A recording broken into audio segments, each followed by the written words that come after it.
Assalamualaikum warahmatullahi wabarakatuh. Sobat-sobatku sekalian, selamat bergabung kembali dengan saya di channel ini. Semoga kita semua senantiasa diberikan kesehatan dan kekuatan oleh Allah Subhanahu wa Ta'ala. Amin ya Rabbal 'Alamin.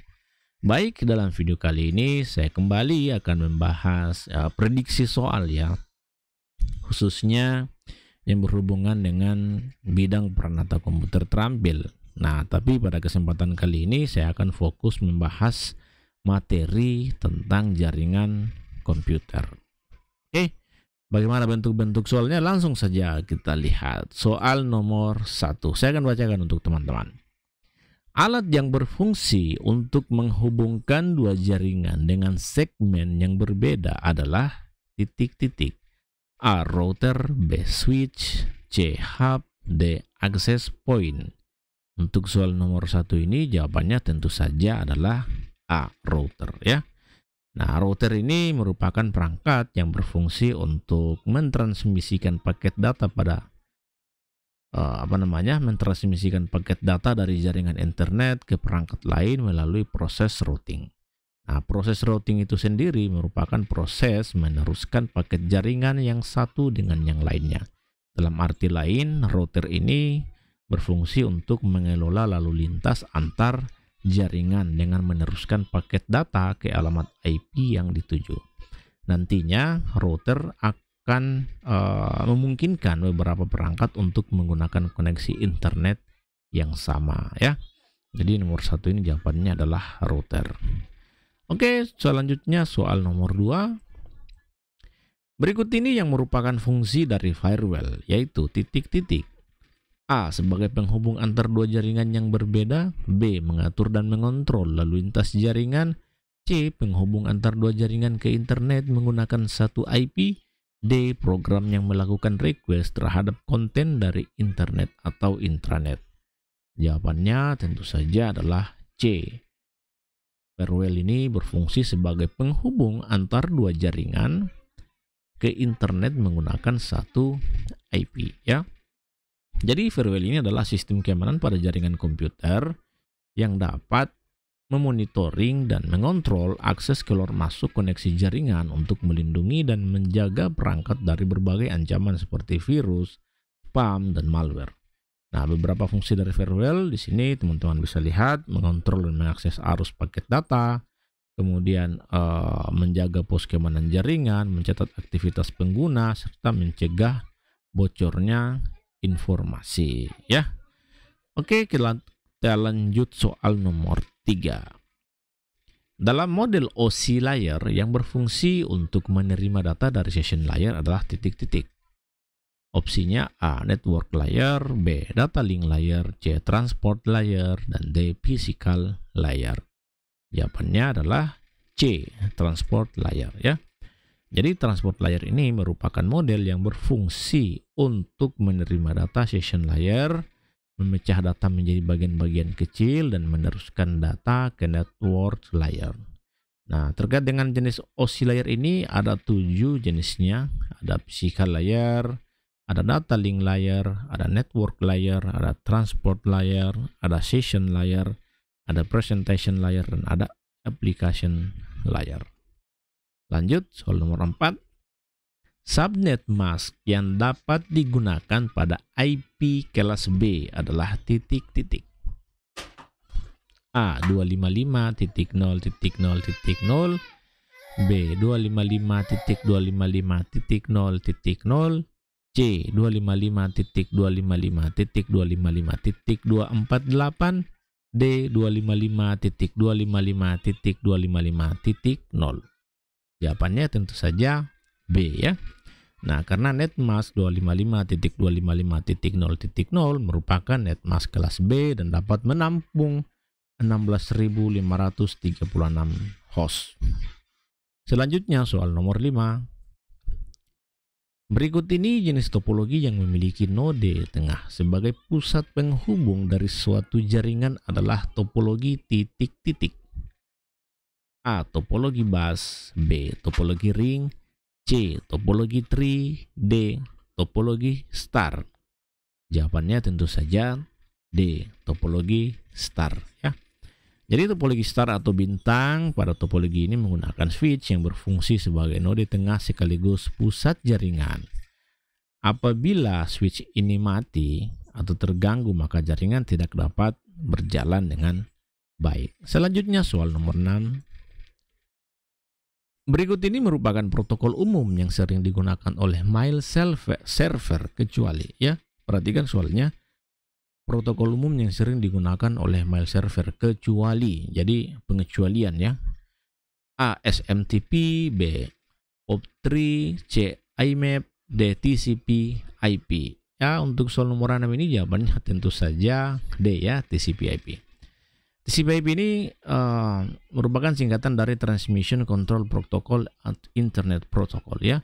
Ini merupakan protokol yang digunakan untuk menghubungkan komputer satu dengan komputer lainnya melalui internet agar dapat saling berkomunikasi. Salah satu fungsi utamanya yaitu untuk melakukan sharing data antar komputer. Jadi dia tidak digunakan oleh mail server, ya. Yang digunakan oleh mail server itu ada SMTP, POP3, dan IMAP. Selanjutnya soal nomor 7, saya akan bacakan kembali untuk teman-teman. Kombinasi pengkabelan strike pada jaringan komputer dengan kabel UTP ataupun STP sesuai dengan standar internasional adalah titik-titik. Ingat pengkabelan strike, ya. A. White orange orange, white green blue, white blue green, white brown brown. B. White orange orange, white green green, white blue blue, white brown brown. C. White green green, white orange blue, white blue orange, white brown brown. D. White orange orange, white green green, white blue blue, white brown brown. Ya, kalau untuk strike pasti teman-teman sudah tahu, tentu saja jawabannya adalah A, ya. Nah, kabel strike ini merupakan kabel yang memiliki ujung awal dengan ujung akhir kabel terdapat urutan pin yang sama. Tipe kabel ini umumnya digunakan untuk menghubungkan dua perangkat yang berbeda. Adapun beberapa fungsi dari kabel strike antara lain mengkoneksikan antar komputer dengan switch, mengkoneksikan komputer dengan LAN pada modem kabel atau DSL, mengkoneksikan router dengan LAN pada model kabel atau DSL, mengkoneksikan switch ke router atau mengkoneksikan hub ke router, ya. Selanjutnya soal nomor 8, topologi jaringan komputer yang menggunakan BNC model T, ya, sebagai konektornya adalah titik-titik. A. Topologi bus, B. Topologi koaksial, C. Topologi ring, dan D. Topologi star. Jawabannya tentu saja adalah A, ya, topologi bus. Jadi beberapa jenis konektor beserta gunanya teman-teman bisa lihat di sini. Konektor RJ45 itu biasa digunakan untuk menghubungkan kabel UTP. Konektor BNC jenis T digunakan untuk menghubungkan kabel koaksial, dan konektor ST digunakan untuk menghubungkan kabel optik, ya. Selanjutnya soal nomor 9, dalam pengelamatan IP address, isian DNS berfungsi untuk titik-titik. A. Menerjemahkan alamat IP ke alamat domain. B. Koneksi ke jaringan internet. C. Menghubungkan dua workgroup. C dan D. Koneksi dengan jaringan klien server. Untuk nomor 9 tentu saja jawabannya adalah A, ya, menerjemahkan alamat IP ke alamat domain. Jadi DNS adalah server yang bisa melayani permintaan untuk mengetahui sebuah IP address yang digunakan oleh suatu domain. Adapun salah satu fungsi dari DNS ini adalah menerjemahkan alamat IP ke alamat domain. Oke, kita lanjut soal nomor 10. Jenis IP address untuk jaringan berukuran kecil pada local area network atau LAN adalah titik-titik. A. Kelas A, B. Kelas B, C. Kelas C, D. Kelas A, dan B. Untuk soal nomor 10 ini saya menyarankan kepada teman-teman untuk mengingat-ingat kembali materi terkait dengan jaringan untuk kelas A, kelas B, kelas C, ya. Nah, di situ ada pembagian-pembagiannya, ada range-nya, teman-teman bisa lihat, membaca kembali. Nah, seperti yang saya sajikan dalam video ini, di sini teman-teman bisa lihat bahwasanya IP address kelas C itu adalah kelas IP address yang ditugaskan ke jaringan kecil hingga menengah. Biasanya kelas C ini digunakan untuk jaringan local area network, atau LAN yang umum diterapkan pada sekolah, warnet, dan jaringan internet berskala kecil lainnya. Jadi pada alamat IP kelas C ada 3 bit awal dari oktet pertama yang selalu tertulis 110.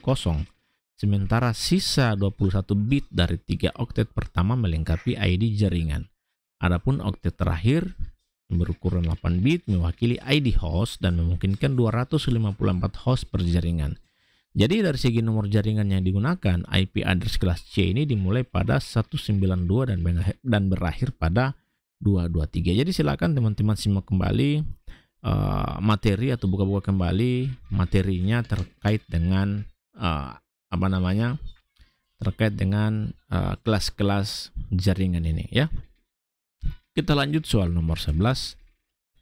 Berikut ini yang merupakan kepanjangan dari DHCP adalah A. Dynamic Hosting Configuration Protocol, B. Dynamic Host Konfigurasi Protocol, C. Dynamic Hosting Confidence Protocol, dan D. Dynamic Host Configuration Protocol.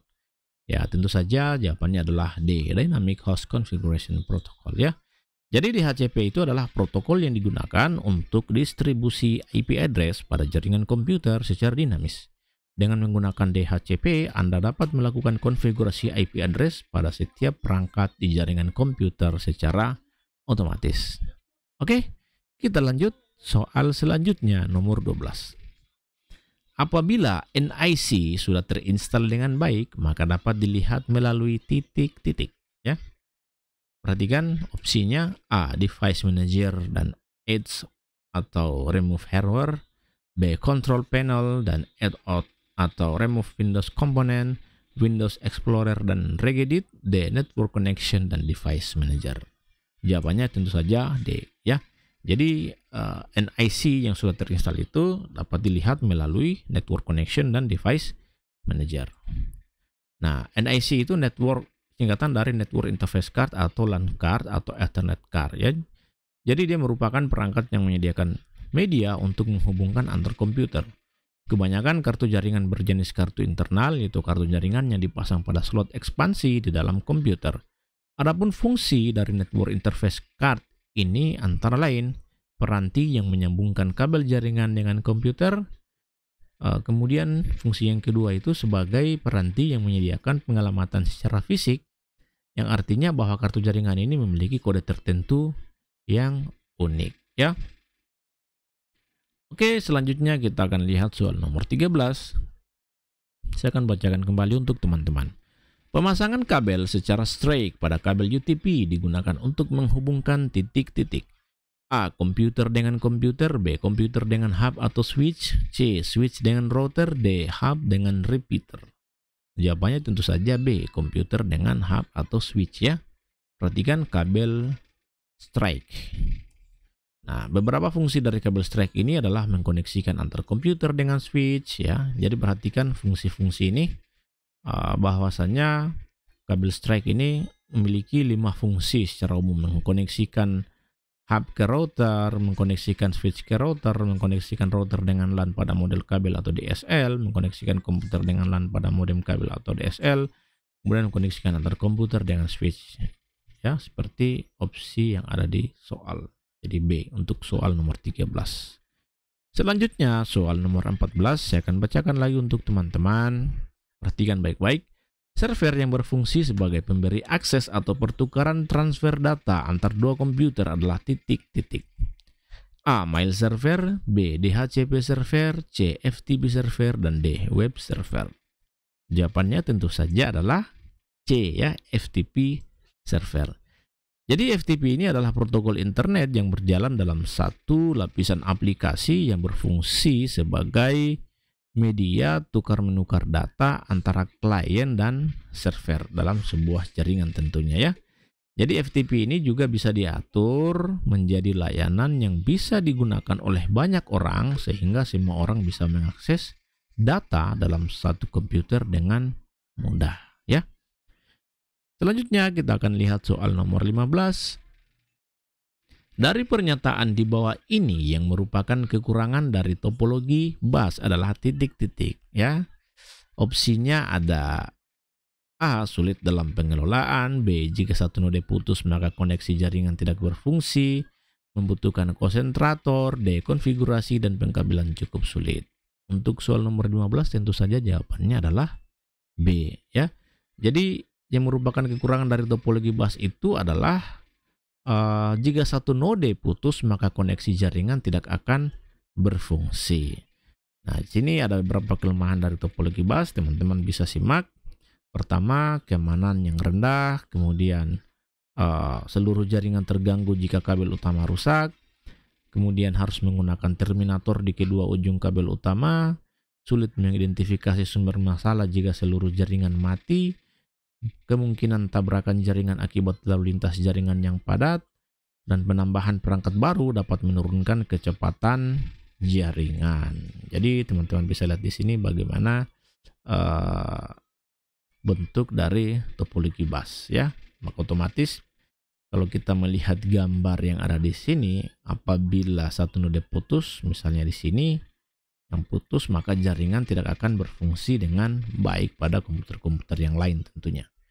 Oke, kita akan lihat soal nomor 16. Dalam model OSI layer yang berfungsi untuk menentukan pertukaran frame data yang melewati kabel adalah titik-titik. A. Network layer, B. Data link layer, C. Transport layer, D. Physical layer. Jawabannya tentu saja B. Data link layer ya. Jadi data link layer ini data link layer jaringan komputer ini merupakan salah satu dari ketujuh macam layer atau lapisan yang terdapat pada OSI Reference Model for Open Networking. Dalam proses transmisi data yang terjadi, data link layer merupakan layer ke-6 bagi transmitter atau pengiriman data dan merupakan layer kedua bagi receiver atau mereka yang menerima data ya. Selanjutnya kita akan lihat soal nomor 17. Dalam arsitektur TCP/IP terdapat 5 lapisan layer. Salah satunya adalah titik-titik. A. Session layer, B. Network access layer, C. Physical layer, D. Data link layer. Jawabannya C ya, physical layer. Jadi teman-teman bisa perhatikan di sini, bisa simak di sini. Ada beberapa macam layer TCP/IP, yaitu ada physical layer, ada network access, internet layer, transport layer, dan application layer. Jadi physical layer ini mendefinisikan karakteristik yang dibutuhkan hardware untuk membawa sinyal data transmisi. Network access berfungsi untuk mengidentifikasi protokol-protokol dan hardware-hardware yang digunakan dalam pengiriman data. Internet layer memiliki fungsi sebagai penyedia fungsi IP addressing, routing, dan menentukan path terbaik. Jadi internet layer memiliki satu protokol yaitu TCP/IP. Transport layer berfungsi menyediakan service yang akan digunakan oleh application layer. Kemudian application layer berfungsi menyediakan service-service terhadap software-software yang berjalan pada komputer. Ya, kita akan lihat soal nomor 18. Selanjutnya ya.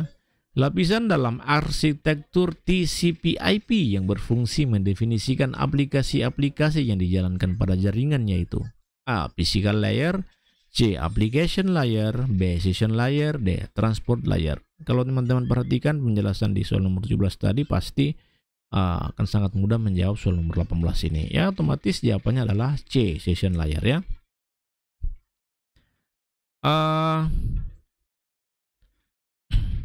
Sorry, ada kesalahan. Jawabannya adalah application layer ya, yang berfungsi mendefinisikan aplikasi-aplikasi yang dijalankan pada jaringan. Itu application layer. Ada kesalahan di sini. Jadi application layer merupakan lapisan terakhir dalam arsitektur TCP/IP yang berfungsi mendefinisikan aplikasi-aplikasi yang dijalankan pada jaringan. Oleh karena itu, terdapat banyak protokol pada lapisan ini sesuai dengan banyaknya aplikasi TCP/IP yang dapat dijalankan. Contohnya adalah SMTP untuk pengiriman email, FTP untuk transfer file, kemudian ada HTTP untuk aplikasi web, NNTP untuk distribusi name group, dan lain-lain ya. Kemudian kita akan lihat soal selanjutnya, soal nomor 19. Server yang memudahkan pengalokasian alamat IP pada setiap user dalam suatu jaringan adalah A. Mail server, B. DHCP server, C. FTP server, dan D. Web server.